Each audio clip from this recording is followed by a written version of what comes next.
атындагы Кызыл Кадоо техникалык инновация жана экономика колледжи.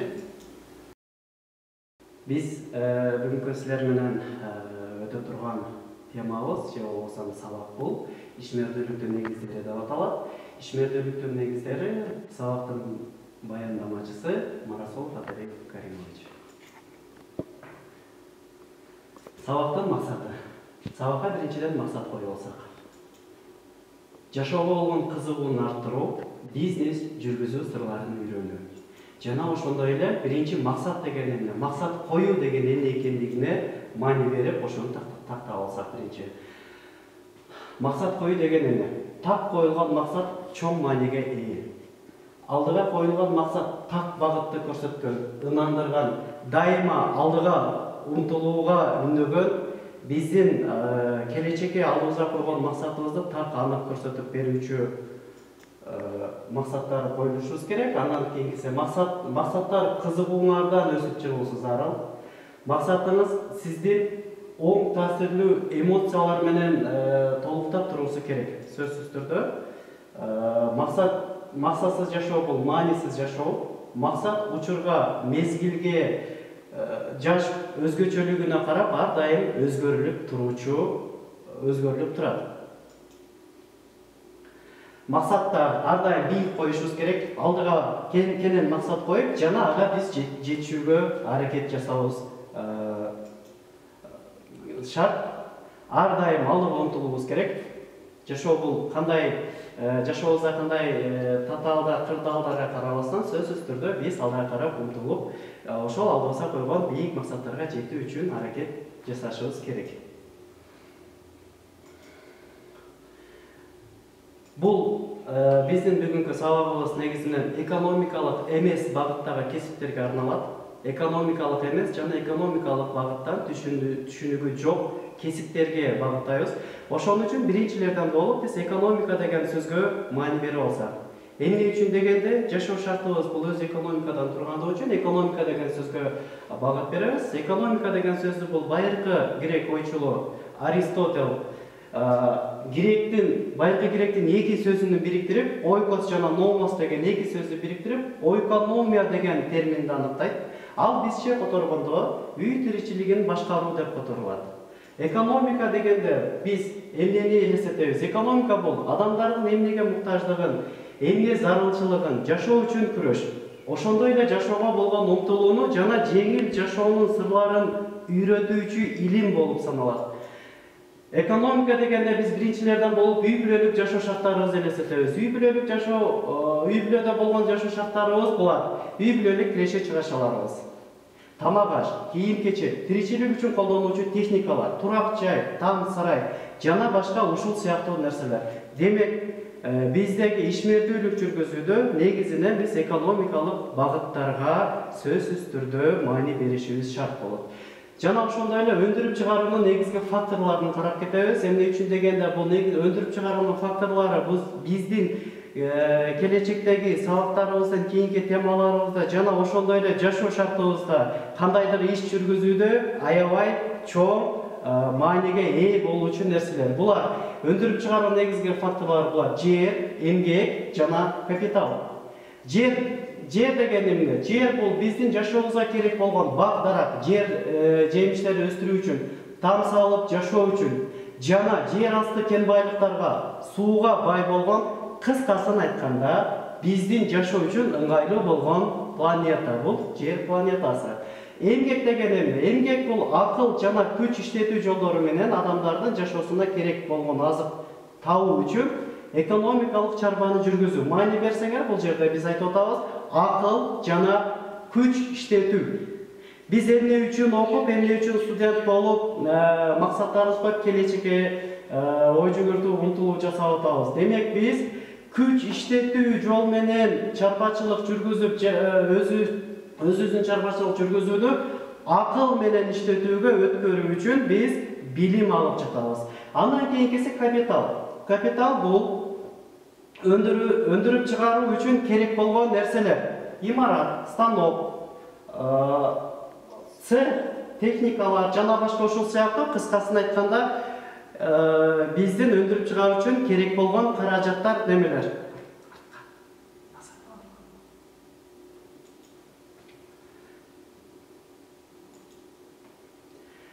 Бул жерде мен эмнени айтып кетким келди? Мисалы үчүн карап көргүлө. Өндүрүп чыгаруу негизги 3 факторун айтып атабыз да, жер, эмгек, капитал. Мисал келтирип көрөлү. Өндүрүп чыгаруу дегенде биз сөзсүз түрдө эле чоң бир заводдордо, фабрикаларда эмес, ар кандай эле биз чарбачылык, үй бүлөлүк чарбачылыкка керектүү нерсе, мисалы картошканы элестетип көрөбүз. Картошка эгип көрүү үчүн бизге эмне керек? Сөзсүз түрдө жер керек, аны кароо үчүн эмгек керек, жана ошондой эле бизге сөзсүз капитал керек болот. Эми үчөөнүн бирөөсүн алып салабыз. Бизде жер бар, гектар жерлерди койдук, ага эмгекти жасадык, эмгекчи күч бар, бардык нерсени даярдадык, бирок бизге үрөөнчүлүк, урук жок ал жерге эккенге. Биз картошка өндүрө алабызбы? Жок, эч качан өндүрө албайбыз. Ошол эле негизде там салып көрөбүз. Там салыш үчүн, мисалы үчүн бизде эмгек күч бар. Усталарды чакырдык, эмгек күчтүү бригаданы чакырдык, бар жогун даярдадык, строй материалды алдык, бүт баарын даярдадык, бирок там сала турган жерибиз жок. Ушул учурда деле карап көрсөңөр, бизде эч кандай өндүрүү болбойт, тамды сала албайт экенбиз. Демек, өндүрүп чыгаруунун негизги факторлору булар. Биздин жашоодо ар кандай нерсени өндүрүүдө керектүү болгон нерсе деп эсептейбиз. Ошон үчүн бизде бизнес жүргүзүүдө же ишмердүүлүк жүргүзүп, өз чарбабызды жүргүзгөндө сөзсүз түрдө биз бул факторлорго маани беришибиз аябай шарт. Эми кийинки маселени карайбыз, иш алып баруу үчүн негизги суроолор. Мындайча айтканда, экономиканын 3 негизги суроолору бар. Ошол 3 экономиканын негизги суроолоруга биз жооп табышыбыз керек. Эмне, кантип, ким үчүн? Мисалы карап көрөбүз. Эмне өндүрүп чыгарам? Кандай кызматтарды көрсөтөм? Алдын ала биз ойлонушубуз керек. Эмнени кантип өндүрүшүбүз керек? Экинчиси, кантип жасайм? Мен бул кылган максатка, мен каалаган максатка жетүү үчүн эмненин жардамы астында жете алам? Кийинкиси, ким үчүн? Ким үчүн жасайм? Мен жасаган товарды же кызматтын кардарлары ким боло алат? Ушул 3 негизги суроого жооп таап туруп, андан кийин гана биз кандайдыр бир иш жүргүзсөк, аябай жакшы жана туура болот. Кошумча терминдер боюнча айта кетсек, бул биздин кийинки темаларыбызда, сабагыбыз жүрүшүндө жана ошондой эле чарбачылык жүрүшүп, иш алып барганда же бизнес жүргүзгөндө аябай керек болуучу терминдер. Конкуренция. Конкуренция деген бул эки же андан ашык окшош кызмат көрсөтүүчү же окшош товарларды өндүрүп чыгаруучу ишкерлердин ортосундагы атаандаштык деп аталат. Монополия бул базардагы жалгыз сатуучу деп которобуз. Базарда жалгыз сатуучу. Демек, атаандашы жок, жалгыз сатуучу бул монополист болуп эсептелет. Экспорт деген эмне? Экспорт деген биздин өндүрүп чыгарган товарларыбызды сыртка, биздин өзүбүздүн мисалы Кыргызстандан сырткы башка өлкөлөргө сатуу экспорт болуп эсептелет. Импорт деген бул сырттан башка өлкөлөрдөн бизге өзүбүзгө товар сатып алып кирүү, бул импорт болуп аталат. Реэкспорт деген эмне? Реэкспорт деген бул импорттук товарларды биз өзүбүз алып келип, же болбосо башка мамлекеттен товарды алып келебиз дагы, аны башка мамлекетке экспорт жасайбыз. Ошондо бул учурда реэкспорт деп аталат. Мисалга келтирсек, Китайдан кийим-кече же кандайдыр техниканы сатып алабыз, жана аны Өзбекстанга же Казакстанга же Тажикстанга башка өлкөгө сатабыз. Ошол учурда реэкспорт болот. Бул реэкспортто биз товарды өзүбүз өндүргөн жокпуз. Башка бир өлкөнүн өндүргөн товарын экинчи бир өлкөгө ортомчу катарында сатып атабыз. Кийинки баскычка өтсөк, ишкердикти окутуу сабагынын негизги киришүү бөлүмү. Ишкердикти окутуу сабагыны 3 этапка бөлүп алдык. 3 этап боюнча карайбыз. Биринчи бул теориялык билим алуу, экинчи практикалык тажрыйба жүргүзүү, үчүнчү долбоорлорду ишке ашыруу этабы деп бөлүп алганбыз.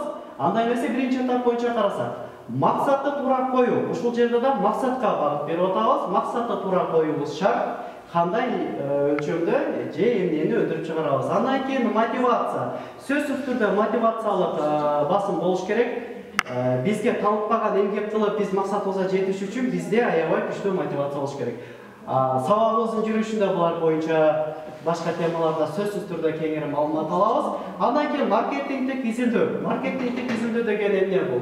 Бул региондогу суроо талаптарды базарда изилдөө.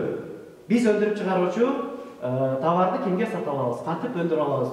Изилдеп чыгуу, жергиликтүү базарда өз ордун табуу, өз бизнес идеясыны түзүү. Кийин бизнес модельдөө, сөзсүз түрдө жүргүзө турган бизнести модельдөө жүргүзүшүбүз шарт. Андан кийин бизде укук жана салык системалары боюнча маалымат алуу. Ишкерлерде бул негизинен болгон бул салык системасы турат жана өзүнү коргоо боюнча укуктук ченемдерди биз сөзсүз түрдө теориялык билим алууда окуп чыгышыбыз шарт. Экинчи этап боюнча карасак, практикалык тажрыйба жүргүзүү. Практикалык тажрыйба жүргүзүү дегенде эмнени карайбыз? Биринчи, кызматтардын прототипин түзүү. Кызматтардын прототипин түзүү бул өндүрүп чыгаруучу товардын же көрсөтүлүүчү кызматтардын алдын ала прототипин эксперимент жүргүзүү. Мындайча айтканда, биз жүргүзө турган же өндүрүп чыгара турган товар же көрсөтө турган кызматты биз алдын ала эксперимент жүргүзүп көрүшүбүз керек. Жасап, сурамчылоо жүргүзүп, же сунуштап, ар кандай жолдор менен сөзсүз түрдө биз базардагы өз ордубузду табыш үчүн прототип жашообуз шарт деп эсептейм. Андан кийин өз алдынча бизнес план түзүү, өз идеяларыбыз үстүнөн иштөө, смета түзүү, товарларды өндүрүү жана кызмат көрсөтүүнүн сырларын үйрөнүү. Оңой жана жеңил жол менен жакшы киреше табуу сырларын сөзсүз үйрөнүп чыгышыбыз керек. Үчүнчү этап боюнча долбоорлорду ишке ашыруу. Бул эң бир кызыктуу этап, эң бир маанилүү этап деп эсептейм муну деле. Мисалы үчүн долбоорлорду кантип ишке ашырабыз? Мен ишкермин, бизнес экономикалык оюн жүргүзүү. Бул мен ишкермин дегенде ар бир өзүбүз, студенттер ар бирибиз бирден өзүбүздүн түзгөн бул этаптар боюнча алып келген түзгөн биздин көмөскөдөгү же биздин прототип жасаган көрсөтүлүүчү кызматты же өндүрүп чыгарууну биз экономикалык бизнес оюн аркылуу өзүбүздүн проектибизди сунуштап, проект жасап чыгаруубуз шарт. Андан кийин бизнес мания. Бизнес мания дегенде бул биз ошол эле өзүбүздүн прототипти же көрсөтүлүүчү кызматтарды биз сатып үйрөнүшүбүз керек. Сатуу жолдоруну көзөмөлгө алышыбыз керек. Бул дагы аябай кызык оюн типте өтөт, интерактивдик оюн бул. Бизнес леди, аялдарды колдоо. Биз азыркы такта биз аялдарды колдоого көп басым берип атабыз. Ошондой эле кантип бизнес леди болушубуз мүмкүн. Же кантип аял ишкерлерди өнүктүрүү боюнча бул дагы экономикалык оюн болуп аталат. Андан кийинки биздин долбоорлорду ишке ашыруудун акыркы эмебиз бул теңдик дүйнө, студенттик театр. Мындайча айтканда студенттик театр куруу бул кандай болот? Теңдик дүйнө. Ооба. Биз 6 үчөөбүз сак адамдарбыз. Бардык нерсе биз колубуздан келет. Бирок тилекке каршы биздин жашообузда ушундай адамдар дагы учурайт. Мүмкүнчүлүгү чектелген жарандарды кантип биз өзүбүзгө биздин жашообузга кайтарабыз. Демек биз баарыбыз бирдей тең укуктуу болушубуз керек жана теңдикке чакырышыбыз керек. Ошондой эле биз жүргүзө турган бизнестен биздин ала турган кирешебизден кандайдыр бир бөлүмүн сөзсүз түрдө биз инклюзивдик багыттагы адамдарга багытташыбыз шарт болот. Жана айтып өткөндөй эле студенттерди шыктандыруу жана өнүктүрүү долбоорлорду ишке ашыруу бөлүмү боюнча бул аябай чоң темада биз өз алдынча оюндарды жүргүзөбүз жана өзүбүздүн ишкердүүлүк способун ишкердүүлүк эмеси ашырганга сөзсүз аракет жасашыбыз керек. Ишкерликти академиялык жол менен гана үйрөтүү мүмкүн эмес, талыкпаган эмгек талап кылынат. Өзүңөрдүн кыялыңарды кургула, кыялыңардын үстүндө сөзсүз иштешиңер керек. Ар бир адамда кыялдануу бул аябай жакшы нерсе, кыялданыш керек. Ошол кыялды ишке ашыруу үчүн сөзсүз түрдө талыкпаган эмгектин үстүнөн биз иштешибиз керек. Эми бүгүнкү темабызга келсек. Тема бүгүнкү биздин сиздер менен талкуулай турган темабыз бул ишмердикке киришүү. Ишмердикке киришүү боюнча сабактын планына түзүп алабыз. ишкер деген ким? Чакан жана орто бизнес. Өлкөнү өнүгүшүнө ишкерлердин кошкон салымы. Негизги 3 багыт боюнча талкуу жүргүзөбүз бүгүн. Жеке ишкер бул жеке ишкердиги менен алектенип киреше алуу же башка пайда көрүү максатында жүргүзгөн жеке иши болуп эсептелет. Бизнес идея деген эмне? Бизнес идея бул баарынан мурда кандайдыр бир ишкердүүлүктү түзүүгө багытталган идея. Мындайча айтканда, атаандашы жооп. Баарынан мурда канчалык биз эрте ой пикир жүргүзүп, эрте бир максатыбызды туура коюп туруп ишке ашыруу максатына жолго койсок, биз эрте ага максатыбызга жетишкенге аракет кылабыз. Дагы бир аябай сонун силерге айта турган сөзүм, сен бирөө үчүн эмес, бирөө сен үчүн иштөөсүң зарыл. Сөзсүз түрдө биз бирөө үчүн иштеп беришибиз зарыл эмес. Ушундай биз максатты туура коюшубуз керек. Ошол эле 5 жылдык билим алган, 7 жылдык, 10 жылдык билим алган күчтүү адистер биз үчүн, биздин максатыбызга жетиш үчүн иштеп берүүсү керек. Биз ошого умтулуп аракеттенишибиз керек. Ишкердиктин ишин ийгилиги үчүн эң маанилүүсү бул интеллект. Ансыз ийгиликтүү шарттарга да бийиктикке жетүү мүмкүн эмес. Интеллект дегенде эмнени айтабыз? Адам менен мамиле жасоонун.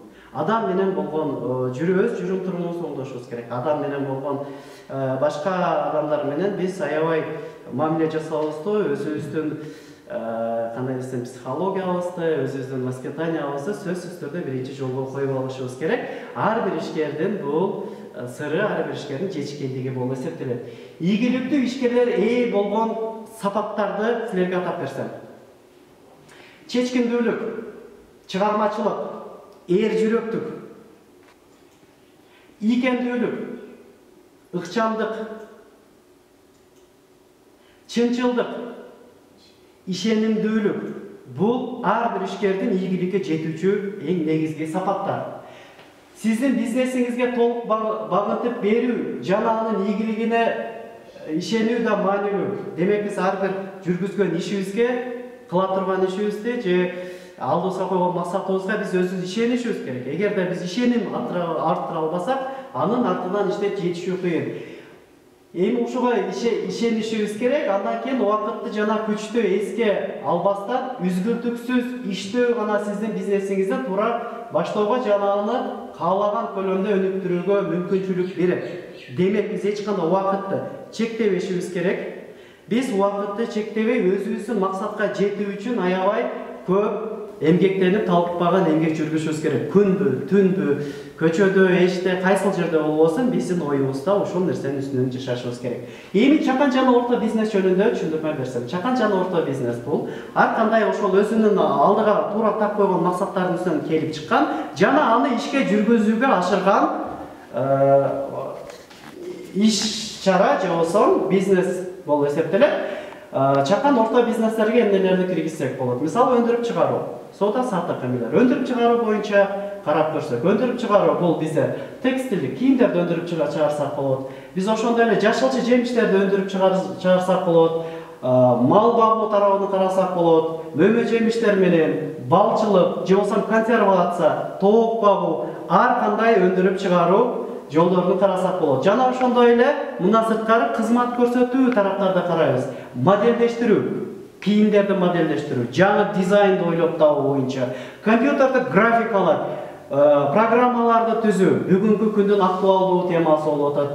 Имараттарга дизайн түзүү, смета түзүү, жана имараттарды проекттештирүү. Ошондой эле компьютердик техникалар, компьютердик кызмат көрсөтүү, оңдоо жана башка кызматтарды көрсөтүү. Туризм, саякат, обучение, бунун бардыгын биз кызмат көрсөтүү жолун карасак болот. Жана ошондой эле азыркы дүйнөнү сулуулук башкарат демакчы, сулуулуктун үстүнөн иштөө боюнча дизайнерлер, модельдик тараптан кызмат көрсөтсөк болот. Ошондой эле биздеги өндүрүп чыгаруунун чоң көлөмдөгү партиялары бар. Чоң партиядагы кийимдерди өндүрүп чыгаруу, же болбосо күнөсканаларды куруп, күнөсканалардын артынан көп киреше тапсак болот. Эт, сүт багытындагы продукцияларды өндүрүп чыгаруу, мөмө жемиштерди, органикалык таза мөмө жемиштерди өндүрүп чыгаруу. Мындан сырткары аябагандай көп идеялар бар. Бул идеялардын үстүнөн биз иштесек болот, сөзсүз түрдө.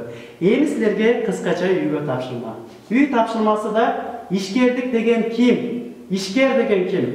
Ишмердүүлүк, ишкердик, ишкер. Булар ким экендиги жөнүндө биз айырмалай билишибиз керек. Ошону карайбыз. Андан кийин чакан жана орто бизнес жөнүндө маалымат жыйноо силерге үйгө тапшырма болот. Кандай силер жашаган региондо, силер жашаган жерде, же силер билген кандай бизнес идеяларды же иштеп жаткан чакан жана орто бизнести билебиз. Ошолор жөнүндө маалымат жыйнайбыз. Бул үйгө тапшырма. Көңүл бурганыңыздар үчүн чоң рахмат. Сиздер менен мен Марасулов Атабек Каримович болдум.